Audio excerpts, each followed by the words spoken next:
welcome back to my channel. This is Becky, and in this episode I'm going to talk about another training that I have been through. I helped with one high school do an alternative. I helped create an alternative school program.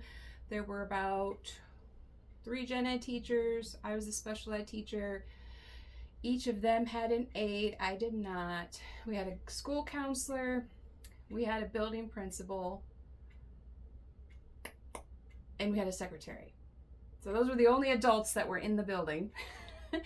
And like I said, we were creating this alternative school program for our high schoolers that were coming in and out of the juvenile detention centers, coming in and out of the mental health facilities that didn't have the skills, again, trying to help the youth that didn't have the support systems that they needed in place early on, and now gotten to a point where they just don't even fit into the system.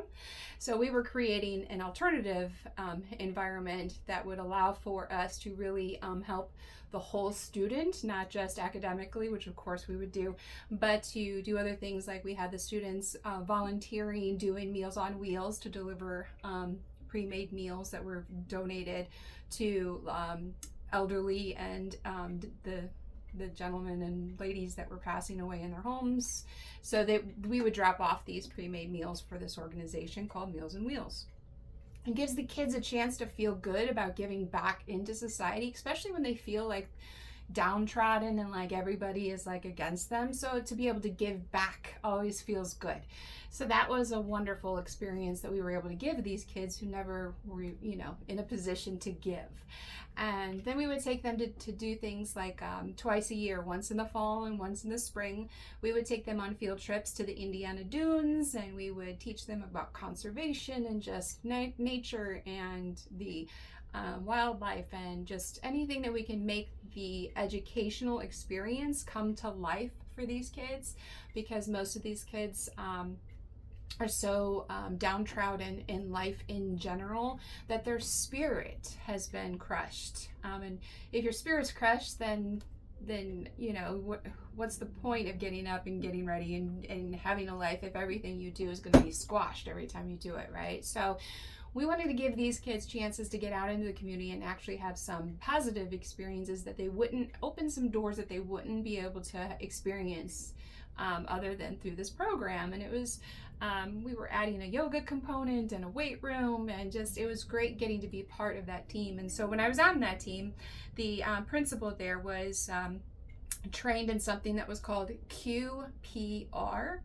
And so I thought I'd talk a little bit about that. And the Q stands for question, the P stands for persuade, and the R stands refer. So because asking a question can save a life. And I know that sounds like ridiculous because it's so simple, but believe it or not, some of the best, most realistic answers are the simple ones. Sometimes humans can overcomplicate things. So I've been trained in QPR, and QPR is used for suicide prevention. We've lost way too many people in our lives to suicide, and I've had many people in my life who either contemplated it, attempted, and my mother-in-law even successfully unalived herself, unfortunately. So this is something I am also very passionate about. So I know that there are people out there who take when I am so passionate about something, or if I'm, mirroring a more harsh energy or sending a more stern vibe, they don't understand the intent behind it is because we're talking about life and death in many situations. And it might not be even your situation that's in life and death. It might be the other person that I'm picking up on, that maybe you're doing something that could be causing the other people in your life to be more suicidal that you're not even consciously aware of. And then it's for me to help bring that out of you so you can be aware. I'm not just going to blurt it out and be like, oh yeah, well when you said that, that's what little Johnny was thinking. Unless you give me permission to be that blunt, I'm not going to be that blunt with you. I always, I have a very good professional bedside manner from all my years in the systems. I know that we are all at different levels of healing. We are all at different levels of self-expression. I'm open for all of it. My goal is to prevent suicide, to prevent spousal abuse, and to prevent child abuse whenever possible. Because life is already hard enough to live on a planet where the soil's running out of nutrients and the water's toxic and the air is poisoned. You know, it's like we've already got enough going against us, and we're trying to actually clean up those things.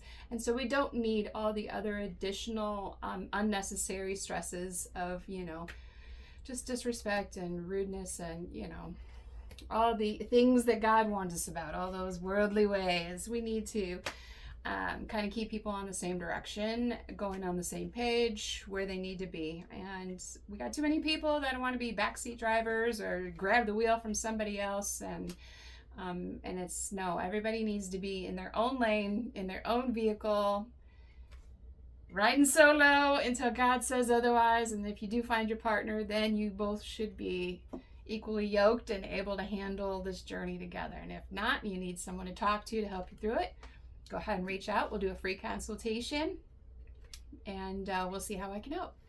I'll give you as much advice as I can, and then what you decide you want to take with it, that's awesome. And anything that you don't want, disregard it. But it's my joy, my duty to be able to deliver messages to you. So thank you for being here, and I will talk with you in my next video. Have a great night.